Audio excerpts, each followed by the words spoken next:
Colby, obviously, I'm sure you're disappointed to not be sitting up there with a title belt, but after a little while now, how do you rate your own performance, and what was your feelings on the fight? Yeah, I would rate my performance a 5 out of 10. I could sit here all day and make excuses. I could have zigged when I should have zagged. I could have, it was a timing thing because I was off. But that's not the cloth. That's not the cloth that I was cut from. So I'm not going to make excuses. There's a reason the front window is bigger than the rear view. So it's in the past now. I'm not going to worry about the past. I'm going to focus on what's next. There's a guy that's been talking a lot of shit to me in the media. Stephen Wonderboy Thompson. Everybody thinks he's a nice guy. He's had a lot to say about me. So I'd love to see him say that to me in the cage, in the octagon. What exactly has he been saying about you? Oh, he was just saying some stuff before the fight. Oh, he's going to get his jaw broke. Oh, this and that. He's always talking shit, throwing shade. So I'd love to see him say it to my face. He's always got things to say to you guys in the media. But I've never seen him come up to me face to face. We were backstage at the press conference. He kept his head down the whole time. So he always has things to say. I'm a man of my word. I say things to people and I look them right in the eye and I say, let's do it. Let's go in the octagon. So, I'd love to see him, sometime next year. And, we've been at the top of the division for the longest. We're two guys that have never fought that have been at the top of the division for years. So, I think that's the fight that makes the most logical sense next. I know you say you don't want to make excuses, but bear in mind the inactivity that you've had to have over the last couple of years. Would you like to get back in there as soon as possible and try and compete more regularly to maybe help with those timing issues you mentioned? Of course, I want to be an active fighter. I want to be a company man. I want to be a guy that, comes out here and puts on performances and shows for the UFC and makes them money as regularly as possible. I don't want to be getting sucker punched in the street and take more damage in the streets than I ever took in the octagon. So, I need to get my timing back, and I will. I'll go back to work. I know what I need to work on, and, I held back a lot in that fight. So I don't even feel like I was in a fight. It feels like I just was in fucking a practice round. So, I'm a lot better than that, and I'm still 35 years young, and my best is yet to come. Did Leon do anything in there that surprised you? Did his wrestling surprise you? He managed to get you down a couple of times and vice versa, but did he surprise you at all? No, he didn't surprise me at all. I thought I had rounds 3, 4, and 5. Started out a little slow in the first 2 rounds, but those rounds still felt like toss-up rounds. But, he's the champion, so I know I had to go out there and take it from him. But, I'm very grateful for bringing out Donald Trump tonight, the most famous person on the planet. He's done so much for my career. I'm thankful for the man he is, and I'm thankful for what's to come. I'm going to be on the campaign trail with him. I want to help him get reelected. I want to make sure that there's no more rigged elections here in America, and we need to stop these wars. That's the biggest thing. Look at all the wars going on. He kept peace in the Middle East. There was no war that he led us into. So he kept our borders safe. He kept inflation down. You guys can all hate him, but look at what he did for all your guys' bank accounts. Like, your bank accounts were so much better under him. Gas was $2 a gallon. You go to the grocery store and it's 300% uprise with Biden in office. So, Trump did so many great things for this country, and, I'm looking forward to seeing what his next move is and getting him elected in 2024. Last one from me, and I feel like I know what your answer will be on this, but, Leon mentioned in the cage how your comments at the press conference really sort of emotionally hurt him, and he struggled with that, and the death of his father still weighs on him heavy. Do you maybe regret those comments and think, actually, okay, that was one time I maybe did go a little bit too far? Not at all. Why would I have sympathy for a sex trafficker, someone who's impacted and hurt a lot of people's lives? The truth always stings the worst in the world. So, no, I don't feel bad about that at all. Let's talk about all the victims that he left behind that are surviving of the trauma and the turmoil that he put these people's lives through. So I don't feel bad at all. Why would I feel bad for a criminal? Colby, right here. You've kind of put yourself in a position where people want to see you fight whether there's a title on the line or not. You versus Jorge is one of those random non-title fights that headlined a pay-per-view, but that was like a heated rivalry that sold. Is Wonderboy a big enough name or a big enough dance partner that you two could headline a pay-per-view, or do you view him as like, oh, this is a fight night headliner against him? I don't make those decisions. Those are way above my pay grade. That's up to Hunter Campbell, Dana White, Ari Emanuel, whatever they see fit is best for the business. I'm a company man. I want to do the biggest and best business in this company, but I do feel like that's a premier matchup in the welterweight division. We've been at the top of the division for years, and we've never crossed paths, and he's had a lot of things to say about me. Oh, Colby this, oh, Colby that. So, I'd like to see him say those things to my face in that UFC octagon. You also had a lot of things to say about Sean Strickland. Sean Strickland obviously said a lot of things about you at the press conference the following day. He was in attendance. I'm curious if, say, he doesn't come out on top against Dricus, is that a fight you would be entertained at all, just considering the history of words between you two? Of course, he's been running his mouth, and nothing he say makes sense. Oh, Colby goes to the cops. Bro, you called the cops just a couple weeks ago, dude, when there was someone at your front door, and then you pistol whipped him in the middle of the street. So I think he needs to worry about what he's got to get through with the justice system first before he even talks about fighting. That guy's a train wreck, dude. That guy's for sure going to do something stupid in the next couple years, and we're all going to be talking in the media about this and that, about how bad decisions he makes. So, of course, I'd love to shut his mouth. There's a reason he couldn't cut it at 170. This is the toughest division in the UFC. Everybody knows that. Most people on planet Earth walk around this weight. So, if Sean wants to go, let's do it. That's an easy fight for me. Well, going off of what you said a little bit ago, did you hear that he had to be escorted out of the arena because he jumped at Dricus? I did not hear that, but I'm not surprised. That guy does not make very good decisions, and he's a liability to the company. It's sad what he's done. I feel bad that the UFC has to deal with him as the champion. You just don't know what he's going to say next or what he's going to do and whose lives he's going to put at harm and risk. So that's embarrassing, dude. Like, you're at a professional event, dude. You're going to fight the guy in a couple months. What are you doing, man? Like, you're going to get your opportunity to do whatever you want to him. But, Dricus is class act, and, I got a lot of respect for him. I hope he knocks Sean unconscious. Colby, right here in front of you. Looking at your expression when the decision was read, you seemed a bit surprised. At that moment in time, did you think that you had done enough? I did. I thought the third, fourth, and fifth round were mine. The fifth was mine easily. The fourth I thought was mine as well, too. And, I thought I did enough in the third. He didn't put any damage on me. He got a couple low kicks, but then I started checking him at the end. So, I thought I had the win. I thought I did enough. But, the judges have never favored me. They hate me because I support Trump. And, everybody hates Trump in this building. So, it is what it is. Life goes on. Did you talk to him at all after the fight? No, I haven't had a chance to talk to him yet. I'll probably be able to talk to him after that and, just thank him. Just thank him so much for coming out and making this a spectacle and all the support he gives to me and shows me. He gives me American Dragon energy every time I talk to him. He uplifts me and makes me want to be greater. So, I thank Donald Trump so much for believing in a small kid from, Springfield, Oregon, a nobody. I came from a blue-collar family, and, I had nothing, and, now I have a lot of things, and, now I have the most famous person in the world on speed dial that I can call at any time and get advice from. So, I just feel upset that I didn't stick to the game plan that he had told me, and, but it is what it is. Like I said, life goes on. I think I can come back from this stronger and face this adversity head on, and I'll see Leon again down the road. And, you did have the chance, it seemed like, in the cage afterwards to talk to or yell at back and forth with Leon's corner. I guess what were you guys saying to one another back and forth there? He was just saying headshot dead. I'm like, bro, you don't even have guns in the UK. What are you fucking talking about, dude? You fucking bow to a king, dude. I don't fucking bow to nobody.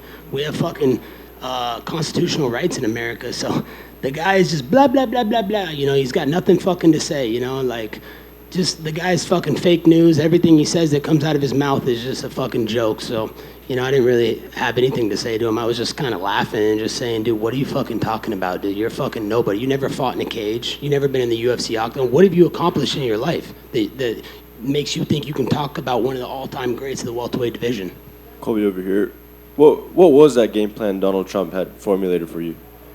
Yeah, he said, let's get on him. Let's get on him early. Let's put that cardio on him. You can take this guy down at will, and it just took me a little bit to get going, My timing was not there early on, but, Leon was switching a lot to orthodox. I didn't expect that as much as he was in orthodox, so it kind of switched up my game plan. So I was preparing to take him down on that right leg, and he kept putting the left leg in the lead, and I was kind of confused. So, it was more just the timing issue, and, I still thought I did enough, but...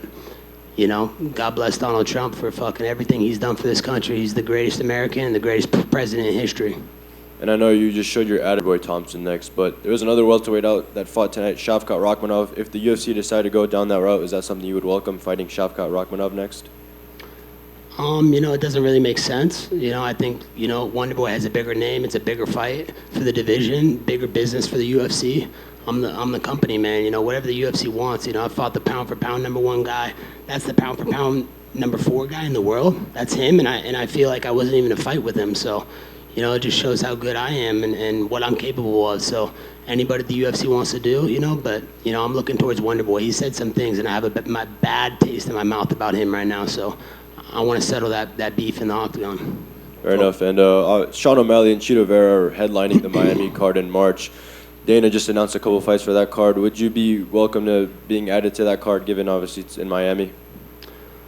You know, of course I'd love to fight in Miami. You know, 305 is my home, man. 305's giving me everything. You know, I'm the king of Miami, so, you know, I'm going to go back to the drawing board, see what Dana and Hunter and the UFC want to do. But, you know, I'm a company man. I'll show up anytime, anywhere, anyone. So it's a possibility, but, you know, I got to get back, see, you know, make sure I'm healthy with my feet, and I'll talk to the UFC after that. Thank you. Colby, down here to your right. In the build-up to this fight, you said there wasn't anything that Leon Edwards had done during his reign that had impressed you. Has that changed now that you've shared the octagon with him? No, nothing impressed me. I mean, honestly, I don't feel like I got in a fight. What did he do that separated himself from me? How did he show that he was like this level above me? He didn't show that tonight. He didn't knock me out. He didn't wobble me. He didn't fucking win every round decisively. You know, it was a competitive fight. Could have went either way. You know, it depends on what judges are sitting in the booth that night. You know how the judges are. So, no, nothing impressed me. And the guy's boring, man. He's mumbling and drooling most of the time when he's talking. Like, the guy's not likable. He has no redeeming qualities. So, you know, I feel bad that the UFC has to deal with him, you know, in business and as their champion. You know, it's a pathetic excuse of a champion. And this is the third time you've come up short in the undisputed title fights. Which one hurts the most? Is it this one or maybe the first one to Kamara? Yeah, that's tough. You know, they all hurt the same. They all sting, you know, because I feel like I was right there and I had what it took to win. But I just, you know, took my foot off the gas pedal and didn't put it down as hard and believe in myself like I know I'm capable of doing. So, I don't know. They all sting, you know. They don't feel good, you know. They're all fucking, they all suck. But, you know, I got a great support system. You know, I got my coaches, Daniel Valverde, Cesar Carnero, amazing coaches. I got my friends, Michael Wall, have done so much for me. Michael Lehman's done an incredible job for me. You know, I got some great people in my corner. They're going to lift me back up and make sure that I come back from this stronger. And, you know, this is just a lesson learned, another lesson in life, man. That's what life's all about, learning lessons and coming back better from them. Thank you. Colby here. You didn't try to take Leon down until round 3. Was that the original plan, or did you think you left it a little bit too late to implement that game plan? He was switching a lot to orthodox, so I kind of got a little confused. I didn't want to rush in on the left side because that's his, you know, dominant side. He's a southpaw. He was doing that intentionally. I feel like he was setting up like a knee or a kick on that side. So, yeah, I wasn't ready for him to be in the orthodox as much as he was. But, yeah, I didn't pull the trigger, you know. No excuses, man. You know, it is what it is. It's in my rear view now, and I'm going to come back from it better. People talk about Colby the person and Colby the character. Is that even a thing in your eyes? No, not at all. There is no character. I'm a guy that just turns it up to 11. I don't care what people think of me, man. You can hate me, you can love me, you can be indifferent. It makes no difference. You know, I'm here to do the biggest and best business for this company. I love this company.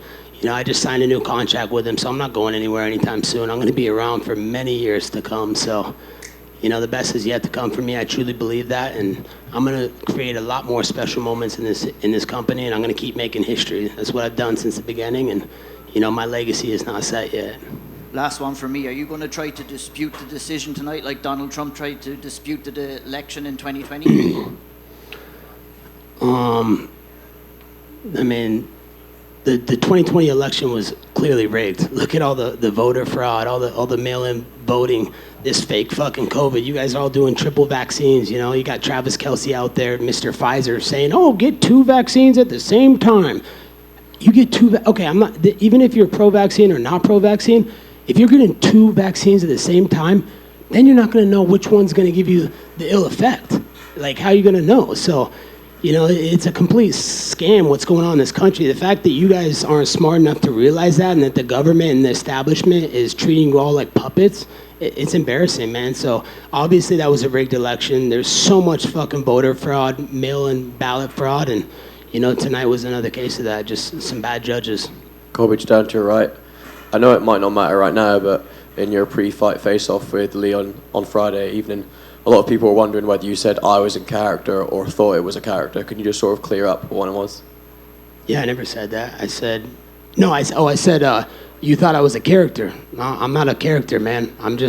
I say whatever I want, whenever I want. That's what bosses do, you know? So I just let him know. I thought, because he kept saying, in the lead up, everything's a character that Cole played. I said, yeah, it was a character? Yeah, tell me now it's a character. I don't play a character, man. I'm just myself. I don't give a fuck what people think of me. Why would I care what you guys think about me? All my haters in the world are not doing better than me.